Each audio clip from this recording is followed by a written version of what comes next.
Howdy. Today I wanted to do a video on Spirit Island, a little different than what you normally see around here. Spirit Island is a board game that I absolutely love. I picked it up back in February, and by now I basically have everything the game has to offer in my possession. And today I want to talk about Shifting Memory of Ages, one of my favorite spirits, in particular his new aspect, Intensify. If you're not familiar with Spirit Island and you're wondering what all these numbers and symbols are and why the funny man has the guacamole bowl, Spirit Island is a cooperative board game for 2 to 6 players. I like to play 1 player and 2 player, which are a little differently balanced than everything else. But this is an awesome game with so much replay value. You get to kick the European colonizers off of your island, and it absolutely slaps. Pick this game up. It fucking rules. You will, once you understand how to play it, you will never get enough of it. So, for the purposes of this video, I'm going to assume that you know how to play Spirit Island, you've played Shifting Memory of Ages base before, and you're trying to figure out what to do with this new aspect. In particular, I am going to do a little bit of strategy, very small, and then I'm going to go mostly to Miner's deck evaluation because I think that's one of the best ways to play this guy is by intensifying some of your really powerful miners. I'm going to do majors probably in another separate video, but my goal here is not to make a tier list. I've got kind of a heuristic by which you might evaluate your miners differently because none of them get worse with Intensify and a lot of them become way better. So no tier list. This is just a different way to think about the miners deck and show you what you might do, kind of inspire your creativity. So let's talk about what exactly this aspect does, right? It's going to remove insights into the world's nature, which is the special rule that allows you to spend elements to hit thresholds. That's gone. You can no longer spend elements to hit thresholds. For example, if I have drafted Tigers Hunting, I'm not going to be spending these elements to hit that threshold. Right? That's out the window. Instead, what you do is you spend element markers, which you can still prepare even without this rule, because this is now in the base rules. Instead, when I prepare those element markers, I can use them to enhance something a power is already doing. For example, I'll show you Tiger's Hunting again because I absolutely love this power. I can make kind of a mini threshold for this now by adding an extra beast, dealing 1 extra damage total, and then pushing more beasts. I have basically turned this into another threshold. You can still hit your regular thresholds too, so the evaluation of majors gets really silly, which is why I'm going to spend a little more time on that and do it later. So what can you actually do with this aspect? First, and the thing that's very easy to forget in the excitement of figuring out how to use your element markers, you get a bonus moon and a bonus any element. This lets you hit your Observe the Ever-Changing World for free every turn by default. You can draft off element and always get that 1 element marker per turn. This also lets you potentially get that second Earth for Learn the Invader's Tactics. Super important to have this second Earth to actually hit Threshold 1, Threshold 2. And having that extra element also potentially lets you replace a little bit of the power you lose from losing insights into the world's nature by getting like that 1 extra element to threshold your majors. Like I said, though, I'm going to focus on the miners deck here. So your options are Sun to add an extra Strife or an extra Badlands, as long as the power already adds these. You can't tack, extra disease onto a power that doesn't. Removing or replacing an additional piece with Moon, adding 1 damage total. If you have a power that's 1 damage to each invader, it's just going to stack +1 damage on top of that, just like a Badlands. Fasting a minor power, and there's a caveat with this that we need to look at later. Moving extra pieces. This can be push, gather, or move.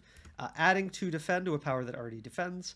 Adding 2 wilds or 2 destroyed presence. This is a little bit magnified because wilds are kind of rare. And then spending animal to add an extra disease or an extra beast. These only apply to 1 land, right? So you're not going to add 1 damage and then get, your Storm Swath is going to deal that extra damage in every land it targets.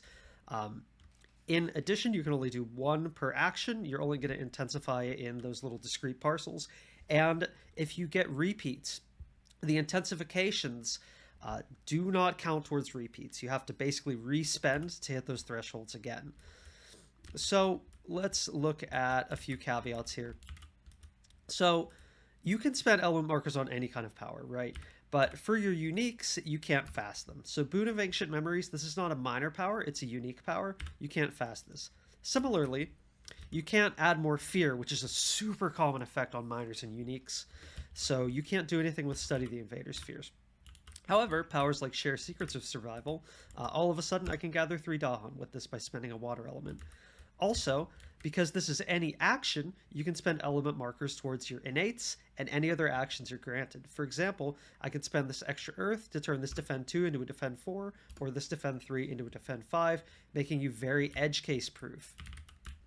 I also have elemental teachings as a relevant one here because spending a card play to get an element marker sometimes is all you need. Other things you cannot improve. Can't destroy more objects. Damage and destruction are different. If something says destroy an explorer, which is really common in the miners deck, you're not going to be able to magnify that. You can never do less of anything. You can't do less damage, you can't add less blight. You can't slow your fast powers. That's one that's like, man, I wish you could, but you can't. You can't isolate or affect additional lands. You know, your isolates can't be magnified. You can't like add tack lands onto your powers or anything. So I'm going to go to strategy very briefly here because I don't want to belabor this. I'm not quite sure on what the best strategy is. I only have like 6 or 7 games with this guy. I personally like to focus G2, grow from top track to get that energy, start drafting crazy minor powers that I can threshold, go to my second play, then rush the prepare an element marker spot on my top track, which functionally is going to give you unlimited energy if you're focusing minors, and then go bottom track, at least to discard 2 element markers for card play. Typically this 3, because then you're not smoking those element markers. I don't think that it's necessary to go to your Reclaim 1 here, because drafting is just so good for you, and improving your card quality is huge. I'm typically not using G3.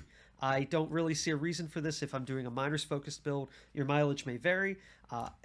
Nobody uses G4 anyway, even though it is really useful. If you do end up getting into majors and you're behind because you rushed bottom track, this is your catch-up option that lets you play those huge majors. And then G0 you're going to have to use every now and then.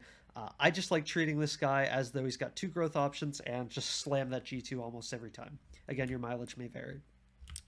So let's actually start thinking about the minor powers deck now. So there are no minors that get worse with this guy. There are only minors that don't change or get better, sometimes a lot better. I'm going to evaluate minors based on these criteria. This is not an opinion thing. I'm going to try to be pretty rote about this, with the consideration that some tokens are more powerful than others. So when you're looking at minors, I added this guy last, but I'm going to point it out first. Is the power playable if I never intensify it? Some minors that have like 2, 3 different ways to intensify it, they look great, but sometimes they're just not a great minor in the first place. You know, you're only as good as the base card. And things like, I believe that like weird boon of like regrowth thing, where you add another destroyed presence back and remove a blight and a land where you both have presence, still kind of bad. Can I fast the power? Half the minor deck is slow. Adding that 1 air is huge, and you'll see that reflected in the numbers down here. Does the power add tokens? And in particular, I like to think of, can I add disease at fast, and can I add Badlands with it? I really like these 2 tokens because a second Badlands turns your 1 damage into a city kill, or your 2 damage into 2 towns. Second disease basically shuts off a land for the whole game. 3 wilds also is very good, although these are a lot more rare. Does the power defend? Can I magnify that defend? Getting one of those kind of medium defends where it's just like a defend 1 or a defend 2, well, all of a sudden it's a defend 3 or a defend 4. You know, you can stop a town, you can stop a city explorer, things like that, which are very common. So coming down here to an explanation of how I've laid out the markers, right? I'm going to do this before I explain these numbers. So I'm looking at every minor and thinking of what are the most amount of markers I can spend on it. For Fleshrot Fever, I can fast it and I can add a second disease. For something like Call to Bloodshed, I can always fast it, and then I can either pick the added damage for an extra damage on top of this, or gather a 4th Dahan. So I'm counting all 3 of these element markers for something like Call to Bloodshed, because I want to think about, you know, if you draft this, you would be considering whether you want to draft fire or water every turn. So those are counted towards our total number of element markers that you could possibly spend on the whole minors deck. For something like teeming rivers, and there's one other exception, which is a really funny one, I have kind of uh, categorized the element marker in a bit of a different way. So for teeming rivers, for example, this is a real edge case, but I can fast it, I can add an extra beast, I think, spend Moon on it, but it doesn't do anything because you can't remove a second blight from a land that's only got one blight, right? So that's up in our question mark here. There's a second power with fire, which I'll show you later, that is also considered in these little caveats here. So in the minor power stack, your most common element markers that you can spend on powers are air to fast, water to push, gather, remove, fire to add damage, earth to add defend, animal to add beast or disease, sun to add strife or badlands, moon to remove or replace extra pieces, including one very special move or replace that just stands above the rest, and least commonly is plant to add destroyed presence or wilds. The way I like to play, I like to focus on having that air ready in advance for when I draft these crazy like disease adding miners that I can fast.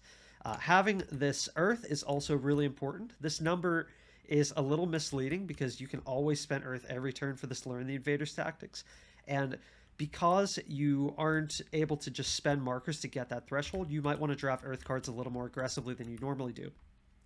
Then lastly, as I already mentioned, adding disease, adding badlands, especially adding that second disease or that second badlands, in my opinion, it doesn't double the value of the power, it triples or even increases it by more than that. Multiple disease locks out a land from the game permanently. Multiple badlands can keep that land empty. Wilds, again, I kind of have this as less important because against some adversaries like England and Habsburg livestock, wilds are kind of irrelevant, and those are some of the harder adversaries, in my opinion, in the first place. So with that out of the way, let's get to our evaluation of the minor stack. So, touching briefly on the miners that you cannot enhance, you're going to see a murderer's row of some of the best miners in the game here, and you can still consider picking them, especially because so many of them already have your elements. For example, Gift of Constancy with that crucial earth. But these are all the miners that you cannot change with Intensify, with one weird guy exception, which I'll explain. There is one really important edge case here I want to point out, which is Encompassing Ward. You cannot add Defend to Encompassing Ward because it creates a special rule with that target spirit provides defend to. It's not an action. As weird as that sounds, you cannot improve this. A lot of these really amazing miners like Gift of Twin Days, Gift of Constancy, Gonk, I call it Gonk, are still really good. They just don't get like better in your evaluation.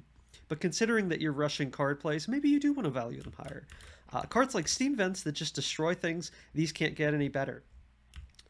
Over here are miners that not only can you not spend any elements on them because they're already fast, but you already kind of do these things, you know? If you're in single player, you're never going to draft Sky Searches to Shore. It's a waste, right? If you're using that Elemental Teachings, you're not going to need Elemental Boon. These are still worth considering. I don't mean to decrease their valuation. It's just I think that they're a little less important, even though they're still amazing miners. Then there's the weird guy, Scream Disease into the Wind. So you can spend Animal on this to add extra disease, but only when someone else plays it on you or in single player. This is one of the big goofy guys where we have to think about what actions are. So you can only enhance actual actions, right? Playing this miner is an action, but the miner itself doesn't add the disease. The miner creates a delayed action here that when it goes off, that is the action that you can intensify. So the funny thing with Scream Disease is if you pick this up, unless you're in single player, you can never intensify it because that's not your action. Once this turn after target spirit uses a power targeting a land, that belongs to whoever you played it on.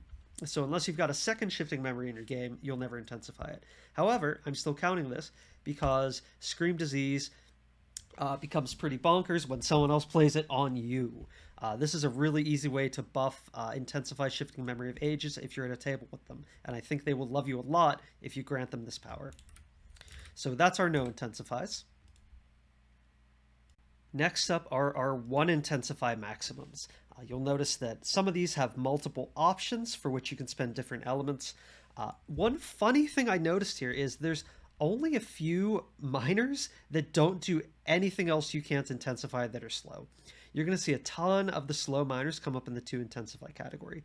So from here on out, I'm going to split this up into 3 subcategories: cards that defend, cards that you can fast, and everything else. We'll look at the defense first because I think that these are some of the really interesting ones, especially the modal defense. So cards like Elusive Ambushers all of a sudden becomes a defend 5 or a 2 damage in a land with Dahan. That's pretty great. Cards like Nature's Resilience, you might not really be thinking about the 2 water threshold a lot, but what if I said it can remove 2 Blight versus Habsburg Mining Expedition all of a sudden? What if we turn Driftdown into Slumber, a card that's mediocre on turns where Jungler Sands aren't ravaging, into a 3 defend? It's playable all of a sudden, especially at 0. Turning Carapace Land into a defend 5 by default, man, that's a lot of defend for free. Funnily enough, the power that does everything, Roiling Bog and Snagging Thorn, only has 1 Intensify. I want to point out another goofy case here where you have Confounding Mists. I didn't even consider this as something that you could spend elements on because intensifying this clause, the each invader may be immediately pushed. I technically don't think you can spend elements on this, and if you did, it would not do anything. But I don't actually think you can spend elements on this when it comes up. It's going to push every invader anyway, so you wouldn't want to spend elements unless you were just trying to get rid of them. Next, I'll come over to the boring guys, the slow to fasts. Most of these are pretty mediocre when fasted. Gift of Power is like, maybe you want to make that decision earlier in the round, but Scour the Land already fasts itself very quickly with the Spirit because it's in your elements. Rain of Blood, 3 Fear Fast might be enough to get you the next card, get you Terror level 2, but And Poison Dew, again, with that Destroy, you're never going to be able to destroy 2 Explorers with this, unless, you're in a jungle or wetlands, of course. Still a killer against, France and Russia, but fasting it is probably the best thing you can do out of all these slow to fasts. If you fast this, that can be kind of game-changing, but other than that, you can't make it any better. Then there's the everything else category. So you'll notice that a lot of the cards in this category simply push or gather stuff. Especially for your 0 cost, your really cheap pusher gathers, the value goes way up because you're not spending any energy on them. So for example, getting that extra push off of Call to Isolation can get rid of a whole land's worth of stuff in a land with only 1 Dahan. Removing your second Blight on Cycles of Time and Tide is great. You can't add extra Dahan with this, just something to be aware of. Even really good cards already like Call to Trade, you can jam 2 Dahan or 2 towns in that land. In addition, the cheap token adders become so good. Hazard Spread, Treacherous Waterways. I mean, Treacherous is land type restricted, but 3 wilds on one of your mountains or wetlands, especially on a coastal board, that is game changing. I mean, that's a Scotland ender. Hazard Spread, being able to clone those tokens you're adding with every other power and double them or triple them, huge. This is one of your best hits in my opinion. Some other miners, the effect is mediocre, like Delusions of Danger for that extra Explorer push. Some of these really don't improve that much, but it's worth considering that these are enhanced a little bit. So that is our one Intensify maximum cards. Let's go to our 2s next. Okay, for our 2 Intensify maximum, things get really complicated because almost every slow miner fits in this category.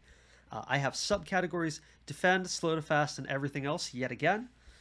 I'm going to focus on left to right first because this category is huge. So let's look at defense first. Things like that Favor of the Sun and Starlit Dark become game-changing if you can get that second Blight out of a land. Again, Habsburg Mining comes to mind.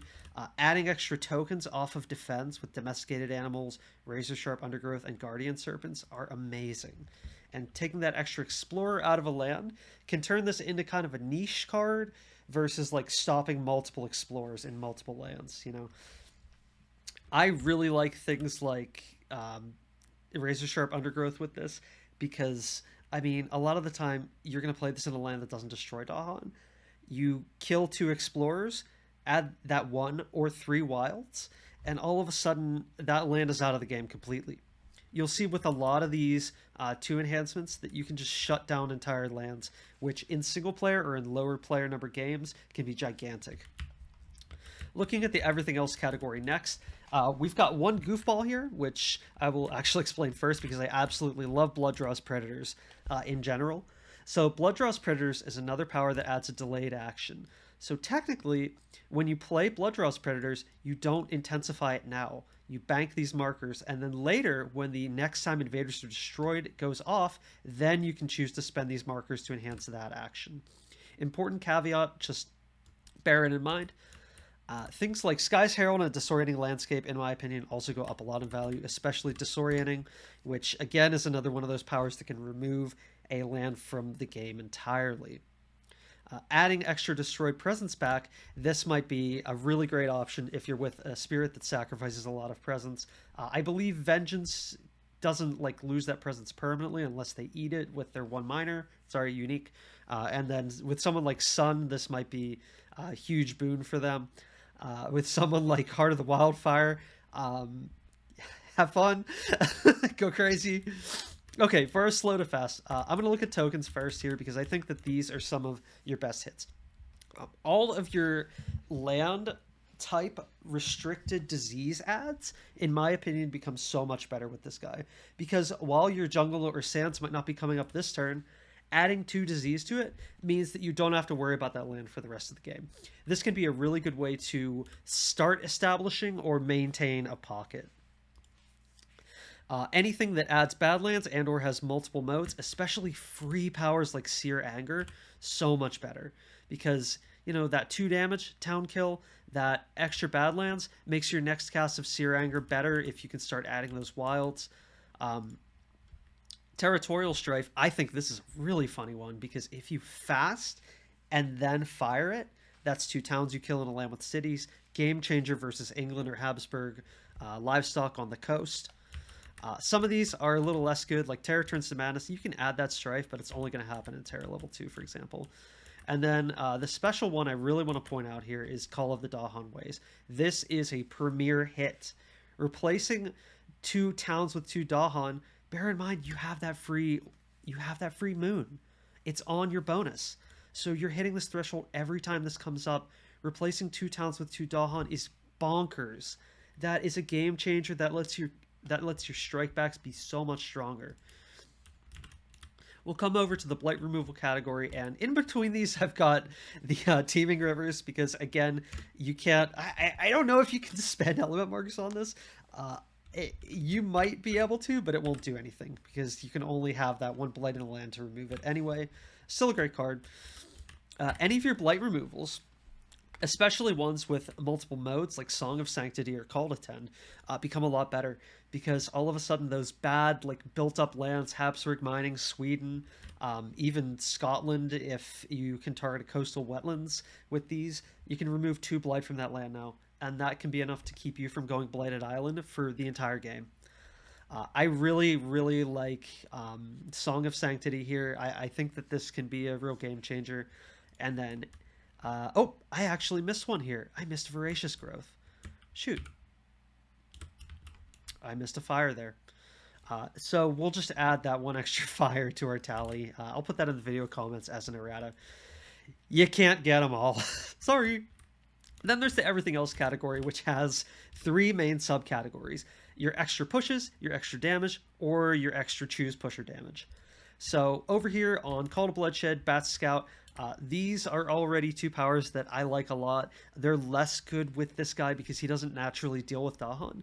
But what if you're doing a 2nd damage on some of these, and extra damage, you get the ability to maybe kill multiple buildings.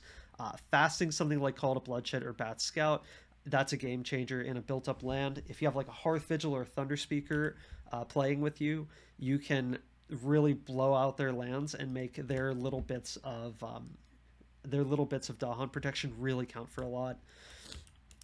Then your damage guys. I have not gotten to Fast Drought, but man, I look forward to the day when I get to do that. Adding that extra fire I think is incidental. Cards that are usually really mediocre, like Devouring Ants, all of a sudden become city killers on jungles and sands with that extra fire. Doesn't even need to be fast. Some cards like Drywood, mediocre to upgrade, even though you can spend 2 markers on it. You can just spend that energy fast, and energy is pretty cheap with the Spirit. Any of those 0 cost damage dealing miners, wow, so much better. Pull Beneath all of a sudden becomes another city killer, for example. And Sunset's Fire, you can actually choose which of the 2 lands you spend that fire element on. Bear in mind that because you can only spend 1 element marker per action, you're going to get a 1 and a 2, or a 2 and a 1. You can't double spend fire for this. And also recall that that fire is only going to apply to 1 land because these modifiers apply only to 1 land at a time.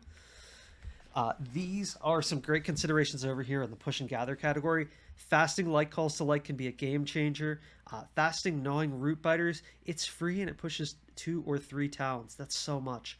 Fasting Call to Migrate can really change how your Ravage Step plays out. I think that these are all excellent, especially the zeros, whose utility is doubled or more by having them at fast, and they're so cheap.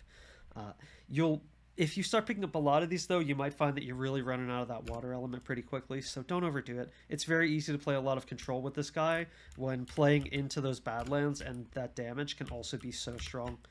That's our 2s. Let's go to the big winners category, the 3 and more than 3. Okay, next up are our 3 intensifications maximum. And the funny thing about this category is they're all slow. The reason for that is a lot of these slow miners also add tokens, some of which can be really impactful. I like to think of these disease ones as some of your greatest hits in the whole deck. Look at Inflame the Fires of Life here. This can be a fast double disease add in any land type. To the best of my knowledge, this is the only miner in the deck that can add a disease to any land type. This is primo. This is a primo card. You already have a Holy Site, so casting it's not a big deal. Thriving Choke Fungus, again, magnifying something like this lets you really mess up those bad coastal lands. Board D really comes to mind as one where Thriving Choke Fungus is absolutely nutters with those 2 wetlands and 1 jungle on the coast. In my opinion, these are some of your best hits in the entire Miners deck, and I would almost always draft these. Damage plus more stuff. More of your great hits. Pact is enhanced a little bit less than Rouse, where Rouse can kill a city at fast. These kill a city at fast ones are so good, and this has the additional option to maybe push out that Explorer to prevent the build. Again, great coastal land problem solver. Pact of the Join Hunt. The interesting thing about this one is if you have 1 Dahan in a land, you can gather 2 more Dahan with this power and then deal 1 additional damage. So all of a sudden your 1 Dahan in a land becomes 4 damage. Massive. Big tempo swings are possible with cards like this. Down here we have the token plus more. These are the ones that don't add blight. Every single one of these adds either Badlands or Strife, and again, that Badlands is crazy. Cards like Desiccating Winds, the damage on this becomes quadratic very quickly, and you can kind of create a pile land versus like England or Habsburg livestock, into which you just dump everything and just Desiccating Winds it every other turn. Free cards like Gold's Allure, this is another premium hit that gathers so much and adds so much strife. If you have a mountain land you've cleared and all of a sudden your Habsburg livestock is going to be a problem next turn, if you don't pull in some towns, pull them in, strife them both. 2 towns strife plus an explorer in there, you don't even have to defend it. You know, the upside on this is so huge and the potential is massive. Renewing Rain is kind of between the tokens and the blight removal. This card is still kind of like medium in power as is Renewing Boon, which I mentioned earlier, but that wilds turning into 3 wilds, if you actually hit that difficult 3 plant threshold, tough for the spirit, that's a huge reward. And then you've got your modals over here, gather and pay energy to remove blight. Great for moving around large amounts of blight. The enhancements here are a little bit lesser because like Renewing Boon, very restrictive on where you can play it. You can only add back the other spirits destroyed presence, but you can add multiple. So again, with spirits like, I could see a very, very funny turn happening with this guy and Heart of the Wildfire. Yeah, I'll add back 3 of your destroyed presence after removing 2 blight from the land. All right, let's put 5 more blight onto the board all of a sudden. I like that. I think that's cute. I still wouldn't value these too highly, though. Personally, I really like these disease ads, especially in Flame. And finally, there's the big winners, including the king. Well, kind of big winners. I'll explain. So we'll go over this guy last because I love this. Oh, I love this card so much. Guard. This is a funny guy. Up front, you can only add water, earth to gather an additional Dahan and defend 2 more. If you don't spend that earth and you're instead going for that second threshold, this adds delayed actions that come up later. If you can keep adding invaders to that land, you can keep magnifying that damage with more and more and more fire. This technically has an unlimited amount of fire you can spend on it because of the way that you can proc this multiple times a turn. Since it doesn't say the next time invaders are added or removed. I counted it as just the 1 fire because that's a little silly. Next over here is the Goof Master himself, Twilight Fog Brings Madness. A good way to add a little extra strife to lands if you are in a game with Wandering Voice, Keen Stellarium, and you accidentally drafted their favorite miner. Adding that extra strife is a good way to keep them from stabbing you.